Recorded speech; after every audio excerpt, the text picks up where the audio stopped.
ఆయన ఏ ట్రిప్కి వెళ్లాలన్నా, ఎవరితో మాట్లాడాలన్నా ఫోన్ చాలా అవసరం. అంత సులభంగా ఫోన్ ఎక్కడా మర్చిపోరు. అయితే చేతిలో ఉంటుంది, లేదంటే జేబులో ఉంటుంది. ఇప్పుడు ఏమైపోయి ఉంటుంది? పాపం చాలా దూరం వెళ్లారు. ఫోన్ లేకుండా ఎంత ఇబ్బంది పడుతున్నారో ఏంటో. మీనా మీనా అత్తయ్య బలి!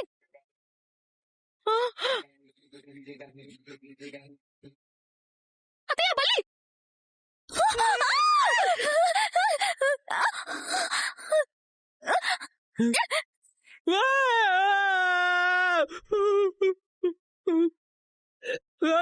రే, అది కూడా మీకు చేస్తావా ఏంటి? బయటకు లేరా? చూసుకోవాలి కదా అత్తయ్య. నేను కాదు. ఇదిగో ఈ పూలు అమ్ముకునేది నా మీదకి విసిరింది. ఏయ్, నువ్వు కావాలనే బల్లి నా మీదకి విసిరావు కదా? అయ్యో అత్తయ్య, మళ్ళీ నా మీద పడింది అన్న కంగారులో దులుపుకున్నాను. అప్పుడే మీరు కాఫీ కోసం వచ్చారు. పొరపాటున మీ మీద పడింది. పొరపాటున పడిందో గ్రహపాటున పడిందో నీ వల్ల అన్ని సమస్యలే. బల్లి పడితే మంచి శకునం కాదు అంటారు. ఏమవుతుందో ఏంటో దేవుడా, ఇప్పుడు ఏం చెయ్యాలి? ముందెళ్ళి స్నానం చెయ్యాలి, దేవుడి పేరు జపించుకోవాలి. అమ్మా భయపడకమ్మా. బల్లి పడ్డ ప్లేస్ ని బట్టి ఏమవుతుందో మొత్తం బల్లి శాస్త్రం ఆన్లైన్ లో ఉంటుంది, చూస్తాను. నేను చూస్తానులే మనోజ్. అత్తయ్య, నీకెక్కడ పడింది? నా కొడుపుచ్చ మీద పడింది. అత్తయ్య, మీరు అదృష్టవంతులు. మీకు నగల ప్రాప్తి, గౌరవం లభిస్తుంది. అవునా? నగల ప్రాప్త? అసలే బంగారం రేటు పెరిగిపోయింది. ఇప్పట్లో బంగారం కొనలేనేమో అనుకున్నారు. ఈ బల్లి పుణ్యమో అంటూ బోలెడంత బంగారం వస్తే బాగుంటుంది. నాకు ఎడమ కన్ను మీద పడింది. అంటే భర్త ప్రేమ లభిస్తుంది. ఇప్పుడేంటి రోహిణి, మనోజ్ ప్రేమ ఎప్పుడూ నీతోనే ఉంటుంది. వాడికి నువ్వంటే ప్రాణం. నీకెక్కడ పడింది మనోజ్? నా మొహం మీద పడింది. చూడు చూడు. వావ్, నీకు వ్యాపారంలో లాభాలొస్తాయంట. బోల్డ్ అంత డబ్బు సంపాదిస్తావంట. నాకు తెలుసు రోహిణి, బల్లి పడ్డా పడకపోయినా తొందరలో మనం పెద్ద వ్యాపారం స్టార్ట్ చేస్తాం. అందులో పెద్ద లాభాలు వస్తాయి. రేయ్, నీకు లాభాలొచ్చాక ఈ తల్లిని మర్చిపోకురా. నిన్ను కష్టపడి చదివించాను. సరే అమ్మా. రోహిణి, నా తల మీద పడింది. నాకేమవుతుందో చూసి చెప్పవా?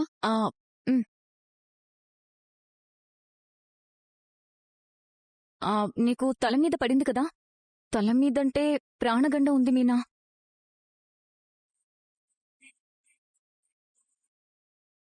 చాలా బాధలు పడతావని కూడా ఉంది.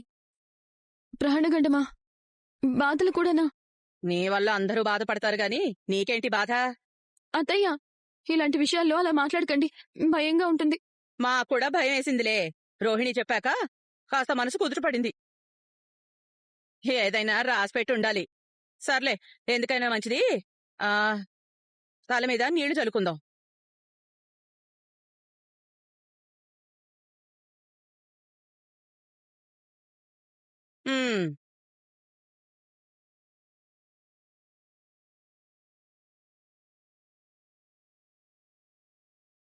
దేవుడా దేవుడా దేవుడా, ఎవరికి ఏమి కాకూడదు.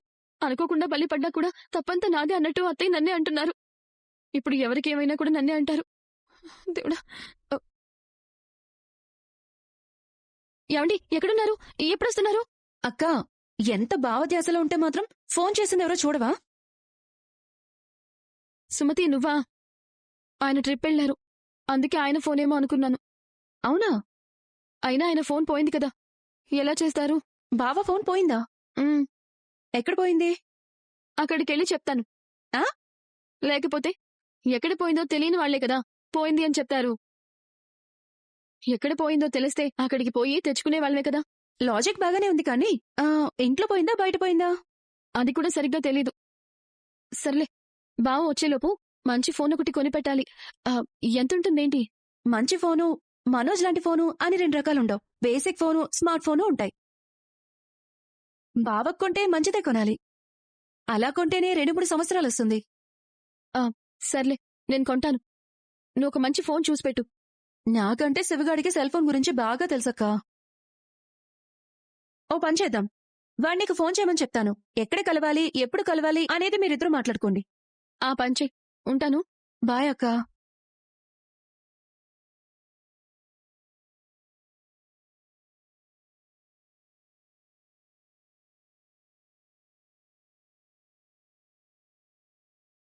కొత్త నెంబర్లా ఉంది.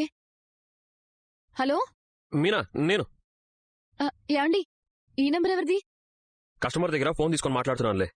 అమ్మయ్యా, మీరెప్పుడెప్పుడు ఫోన్ చేస్తారా అని ఎంతగా ఎదురు చూస్తున్నానో తెలుసా? పొద్దుట్నుంచి మీ గురించి ఆలోచిస్తున్నాను. మీరిలా ఎప్పుడైనా ఇంత దూరం వెళ్ళినప్పుడు గంటకోసారైనా మీతో మాట్లాడకపోతే నాకు మనశ్శాంతిగా ఉండదు. అవును మీనా, నాకు కూడా నీతో మాట్లాడకపోతే ఏదోలా ఉంటుంది. నీతో మాట్లాడాలి అని ఒక రకమైన వేదన. అది ఇలా చెబితే అర్థం కాదులే. మీనా, నేను ఇప్పుడే తిరుపతి నుంచి రిటర్న్ అయ్యాను. కస్టమర్ భోజనం చేయడానికి వెళ్ళారు. కాసేపు టైం దొరికింది కదా, నీకు ఫోన్ చేస్తున్నాను. ఎలా ఉన్నావు? మీరు లేకుండా నేను ఇంకెలా ఉంటాను? మీరుంటే తిట్టుకుంటూ కొట్టుకుంటూ సరదాగా నవ్వుకుంటూ మాట్లాడుకుంటూ టైం ఎలా పోతుందో తెలీదు. కానీ ఇప్పుడు ఒక్కదాన్నే కదా, దేని మీద సరిగా దృష్టి పెట్టలేకపోతున్నాను. అయితే త్వరగా వచ్చేస్తానులే. త్వరగా రావాలని మీరు వేగంగా నడపకండి. మీరు క్షేమంగా ఇంటికి చేరితే నాకంతే చాలు. సరే మీనా. మీనా, నా ఫోన్ ఎక్కడ పెట్టానో నాకు గుర్తొచ్చింది. అవునా? ఎక్కడ పెట్టారు? అది ఆ మనోజ్ గారు కొనిచ్చాడు కదా కోటు, దాని జేబులో పెట్టాను. ఒకసారి బాగా గుర్తు చేసుకోండి. ఖచ్చితంగా అక్కడే పెట్టుంటారా? అవును మీనా, నేను బయలుదేరేటప్పుడు కూడా దాని జేబులో ఉన్నట్టే గుర్తు. అయితే కారు ఎక్కేటప్పుడు ఏమైనా పడిపోయిందేమో, లేకపోతే ఇంకెక్కడైనా పడిపోయిందేమో ఒకసారి ఆలోచించండి. అది పడిపోయిందని నేను అనుకోవట్లేదు. ఎవరో కావాలనే ప్లాన్ చేసి నా ఫోన్ కొట్టేసి ఉంటారనిపిస్తుంది. అది ఎవడో తెలిస్తే మాత్రం వదిలిపెట్టను మీనా. మీకు కస్టమర్ నెంబర్లేవి గుర్తులేవా? వాళ్ళు ఎక్కి దిగిపోతుంటారు కదా మీనా, వాళ్ళ నెంబర్లు ఎందుకు గుర్తుపెట్టుకుంటాం? కానీ నాకింత దూరం వచ్చిన తర్వాత ఒక విషయం అర్థమైంది. ఏంటిది? కస్టమర్ నెంబర్లు ఎవరివి గుర్తులేకపోవచ్చు, కానీ నీ నెంబర్ మాత్రం ఒక క్షణం ఆలోచించగానే టక్కును గుర్తొచ్చేసింది మీనా. పర్లేదే, నా నెంబర్ బాగానే గుర్తుపెట్టుకున్నారుగా. అవును మరి, ఎప్పుడు నీ గురించి ఆలోచిస్తూ నీకే ఫోన్ చేస్తూ ఉంటాను కదా, అలా నీ నెంబర్ నా మైండ్లో ఉండిపోయింది. యాండి, పొద్దున్న నా తల మీద బల్లి పడింది. ఏమేం జరుగుతుందోనని చాలా భయపడ్డానండి. బల్లి మీద మనిషి పడితే బల్లికి ప్రమాదం, కానీ మనిషి మీద బల్లి పడితే మనిషికి ఏమవుతుంది మీనా? పిచ్చిదానిలో ఆలోచిస్తావు. మీకేం తెలుసు? ఇలాంటివి పెద్దోళ్ళు ఊరికే చెప్పరు. ప్రతిదానికి ఒక కారణం ఉంటుంది. మనం జాగ్రత్తగా ఉండాలి. సరే, జాగ్రత్తగా ఉన్నాం. కానీ నేను నీకు మళ్ళీ వీలైనప్పుడు ఫోన్ చేస్తాను. నువ్వు ఎక్కువ ఆలోచించుకో. జాగ్రత్తగా ఇంటికెళ్ళు. సరే.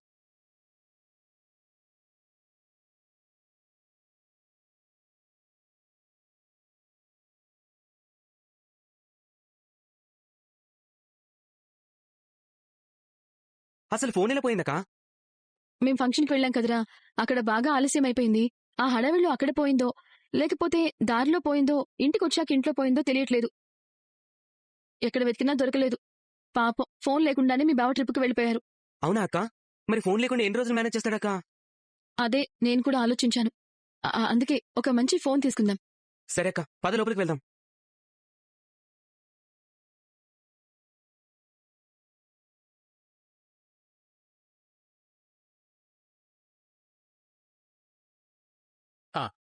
చెప్పండి మేడం, ఏం కావాలి? 15,000 బడ్జెట్లో మంచి బ్రాండెడ్ ఫోన్ ఒకటి చూపించండి. మినిమం 3-4 సంవత్సరాలు ఏ ప్రాబ్లం లేకుండా ఉండాలి. అలాగే సార్.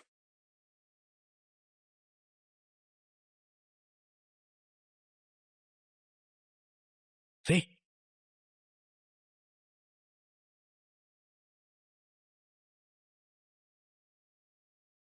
వాడే అనుకుంటాను రా. వీడియోలో వాడు ఎలా దొంగతనం చేస్తున్నాడు చూడరా. చూస్తుంటే దొంగతనంలో ఆరితేరినట్టున్నాడు రా. వీడికి మళ్ళీ మొబైల్ కొనాల్సిన అవసరం ఏమొచ్చిందో. ఇది చిన్న విషయం కాదు. వెంటనే పోలీసులకు ట్యాగ్ చేస్తాను. శివ, ఈ ఫోన్ అయితే బాగుంటుందరా? బాగుంటుందక్క. నీకు కూడా నచ్చింది కదా? నచ్చింది. అయితే ఇదే తీసుకుందాం. అన్న, ఇది బిల్ చేయండి. అలాగే సార్.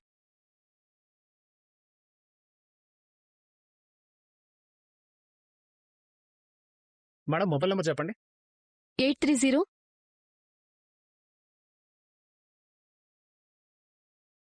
ఎవరి పేరు మీద బిల్ చేయాలి మేడం? బాలు పేరు మీద చేయండి. Okay madam. బాగుంది కదరా? బిల్ అయిపోయింది మేడం. ఇది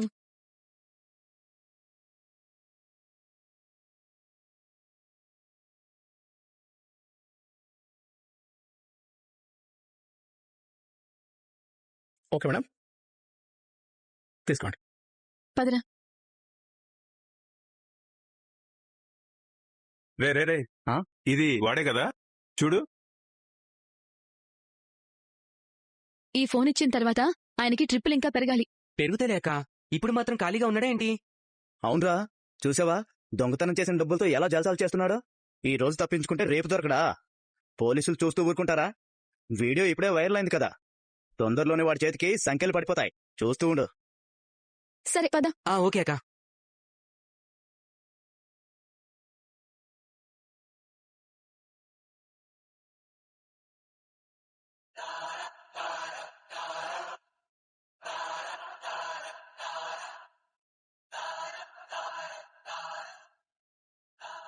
ఏ రోహిణి, ఇదిగో ఆ గుణగాడు ఆ వీడియో రిలీజ్ చేసేశాడు. ఇప్పుడు ఇది ట్రెండింగ్ అవుతుంది. ఇన్ని వ్యూస్ వచ్చాయా? అంటే ఎంతమంది ఈ వీడియో చూశారు? ఇదిగో చూసావా, కామెంట్స్ లో అందరూ వీణ్ణే తిడుతున్నారు. వాణ్ణి తలుచుకుంటే జాలేస్తుంది పాపం. జాలా? ఎందుకు జాలి? వాడు మా అత్తయ్య దగ్గర డబ్బులు కొట్టేశాడు. వాడికి ఇవన్నీ మామూలే. అయినా దొంగైన వాడు ఎప్పటికైనా దొరుకుతాడు. ఏమన్నావ్? నువ్విప్పుడే ఉద్దేశంతో నన్ను అడిగావో నాకు అర్థమైంది, కానీ నోర్మోయ్. సర్లే, నువ్వు అనుకున్నట్టు ఈ వీడియో బయటకొచ్చింది కదా. అవును, నాకిప్పుడు చాలా ప్రశాంతంగా ఉంది. నీకు ప్రశాంతంగానే ఉంటుంది, కానీ అక్కడ మీ ఇంట్లో పరిస్థితి ఏంటో. ఇంకే ఉంది, చాలా పెద్ద తుఫానే వస్తుంది. మామూలుగానే మీనాని మా అత్తయ్య చిన్నదానికి పెద్దదానికి తనకి తెలిసిన తిట్లన్నీ తిడుతూ ఉంటారు. ఇప్పుడు ఈ వీడియో బయటకొచ్చిందిగా, ఖచ్చితంగా బాలు మీనాల్నిద్దరినీ ఇంటి నుంచి బయటికి గెంటేస్తారు. తప్పు చేసింది వాడైతే శిక్ష వీళ్ళకా? పాపమే. ఏంట నువ్వు? రాను రాను వాళ్ళిద్దరికి బాగా సపోర్ట్ చేస్తున్నావు. నేనివన్నీ ఎందుకు చేస్తున్నానో నీకు తెలీదా? వాళ్ళింట్లో ఉంటే ఏదో ఒక రోజు ఖచ్చితంగా నేను ఇరుక్కుంటాను. అసలుకే వాళ్ళు చింటూని దత్తత తీసుకోవాలని చూస్తున్నారు. ఇవన్నీ జరగకూడదంటే వాళ్ళ ఇంట్లో ఉండకూడదు. వాళ్ళింట్లో నుంచి వెళ్ళిపోతే నీకంత మంచి జరుగుతుందనుకుంటున్నావా? వాళ్ళ సమస్యలు వాళ్ళు చూసుకోవడానికి వాళ్ళ టైం సరిపోదు. ఇంక నా జోలికేమొస్తారు? పైగా శృతి వాళ్ళ మమ్మీ కూడా ఆ వీడియో చూసి ఇలాంటి ఇంట్లో నా కూతురు ఉండకూడదు అని రవిని శృతిని కూడా వాళ్ళింటికి తీసుకెళ్లిపోతుంది. జోషన్ చెప్తున్నావా? ఏమో, నాకైతే అలాగే అనిపిస్తుంది. నేనెదురు చూస్తుంది కూడా ఇలాంటి రోజు కోసమే. అంతేలే, అందరూ వెళ్ళిపోతే నువ్వు మనోజ్ ఆ ఇంట్లో సంతోషంగా ఉంటారన్నమాట. ప్రస్తుతానికైతే నేనదే జరగాలని కోరుకుంటున్నాను. నువ్వు చేసే ఈ పని వల్ల ఒక కుటుంబమంతా చెల్లాచెదురైపోతుంది. అది ఆలోచించావా? చూడు, నేను నా జీవితాన్ని నాకు నచ్చినట్టు ప్లాన్ చేసుకున్నాను. ఎవరికోసమో నేనేం త్యాగం చేయలేను. నువ్వు నాకు అనవసరమైన సలహాలు ఇవ్వకు. సంతోషించంలే. స్వార్థం కోసం కుటుంబం కూలిపోవాలనుకునే కోడల్ని నిన్నే చూస్తున్నాను. చూసింది చాలే కాని, ఇంతకీ మీ అత్తయ్య ఈ వీడియో చూసిందంటావా? ఖచ్చితంగా చూసుండరు, కానీ ఆవిడ వీడియో చూసేలాగా నేను చేస్తాను. నా దగ్గర ఒక ఐడియా ఉంది. ఏంటది? కూర్చో, నువ్వు అర్జెంటుగా ల్యాప్టాప్ ఓపెన్ చెయ్యి. చెప్పు. నేను చెప్పినట్టు టైప్ చెయ్యి.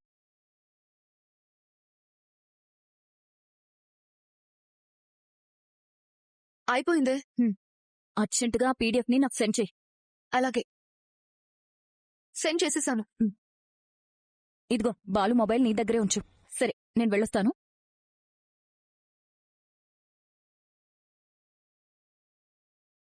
వెళ్ళు. మనోజ్, నేను బయటున్నప్పుడు ఎవరో ఒక అతనొచ్చి మనోజ్ భార్య మీరేనా అని అడిగి నాకు లెటర్ ఇచ్చారు. ఇన్ని రోజులు నా చేతికిచ్చేవాళ్ళు ఇప్పుడు నీకివ్వడం మొదలు పెట్టారా? ఎవడాడు? ఏమో, ఆ లెటర్ ఇచ్చేసి వెంటనే వెళ్ళిపోయాడు. ఇంటికి ఏం రాసిందో చూడందులో.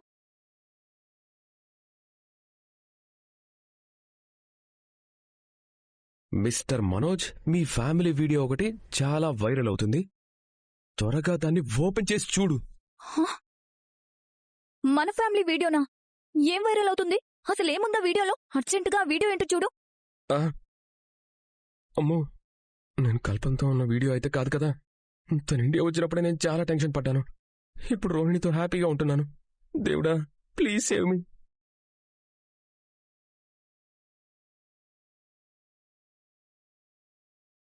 మనోజ్ మనోజ్ మనోజ్, చూడు చూడు చూడు, ఆవిడ అత్తయ్యలా ఉన్నారు కదా? అవును, తను మా అమ్మే. అదిగో అదిగో, అత్తయ్య పర్సన్ ఎవరో కొట్టేస్తే చూడు.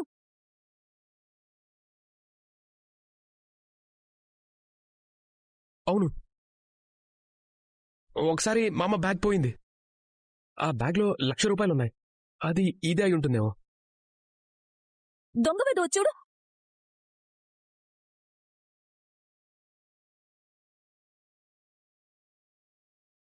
రోహిణి, వీడిని చూడు. వీడెవడో గుర్తుపెట్టావా? ఎవరు? సరిగ్గా చూడు. మీనా వాళ్ళ తమ్ముడు శివ. అయ్యో, శివనా? ఏదో ఒకసారి చూడండి. అయ్యో, నిజంగానే శివనే. అంటే ఆ రోజు అత్తయ్య దగ్గర బ్యాగ్ కొట్టేసింది శివనా? ఇదంతా వీడి పనా? నాకు తెలిసి ఖచ్చితంగా ఆ మీనానే వాడితో చెప్పి చేయించుంటుంది. చచా అలా జరుగుండదు మనోజ్. మీనాకి డబ్బు మీద ఆశ లేదు. ఏదో చిన్న పూల వ్యాపారం చేసుకుంటూ బతుకుతుంది. హలో రోహిణి, నీకు వాళ్ళ ఫ్యామిలీ గురించి పూర్తిగా తెలీదు. ఇదంతా బయటకొస్తే మన ఫ్యామిలీకి చెడ్డ పేరొస్తుంది. ఇంట్లో మీనాకి సమస్యలొస్తాయి. ఎలాగైనా ఇంట్లో తెలియకుండా చూడాలి. నువ్వు మరీ అంత మంచిదాన్ని ఆలోచించకు రోహిణి. అది కూడా ఆ బాలు మీరాల గురించి అస్సలు ఆలోచించకూడదు. నాన్న డబ్బు విషయంలో ఆ బాలుగాడు ఇప్పటికీ నన్ను లక్షలు మింగినోడు అంటూ ఎలా మాట్లాడతాడో నీకు తెలుసు కదా.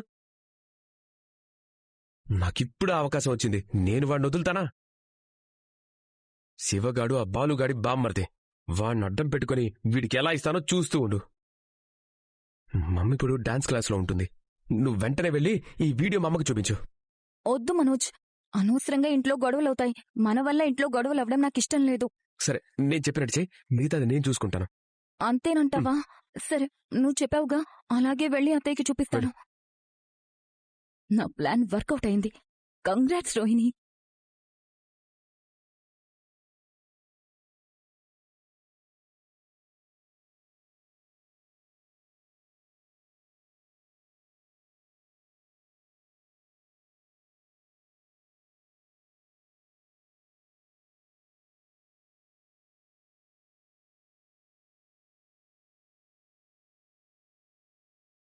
వదినా ఏంటలా రుద్రకాళి అవతారం చూపిస్తున్నావు?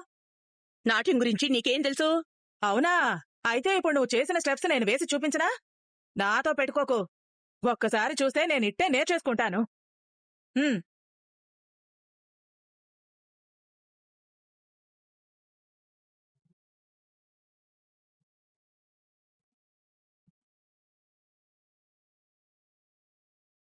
చాలా కామాక్షి అంటే కామెడీ అయిపోయింది. ఇప్పుడేమంటా? ఒప్పుకుంటాను. మీరిద్దరూ పక్కపక్కకి ఎప్పుడొచ్చారు? వెనకాల గోడ తగులుతుంది మాస్టారు. వీడు కోడు మారేలా లేదు, మాన్పించారాదు. నేను నిలబెట్టిన చోట నిలబడకుండా నువ్వు ఆ అమ్మాయి పక్కన వచ్చి నించున్నావు కాబట్టి 100 గుంజలు తీ. మాస్టర్, డాన్స్ మాస్టర్ గానే చెప్తున్నాను. మీ పద్ధతి నాకు నచ్చడం లేదు. గుంజీలు తీస్తావా, మానేసి వెళ్తావా తెలుసుకో. పాప మానేసే పోతాడులే, గుంజీలేం తీస్తాడు? వెళ్ళు బాబు, వెళ్ళు. గుంజీలు తీస్తాను మాస్టర్.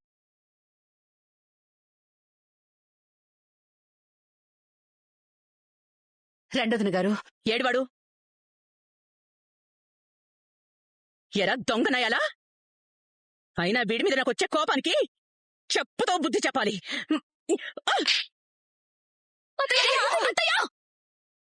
నా పుట్టింటి వాళ్ళని అవమానిస్తే మాత్రం ఊరుకునేదే లేదు. నా ₹1,00,000 కొట్టేసిన దొంగ ఎవడో కాదు, నీ తమ్ముడే.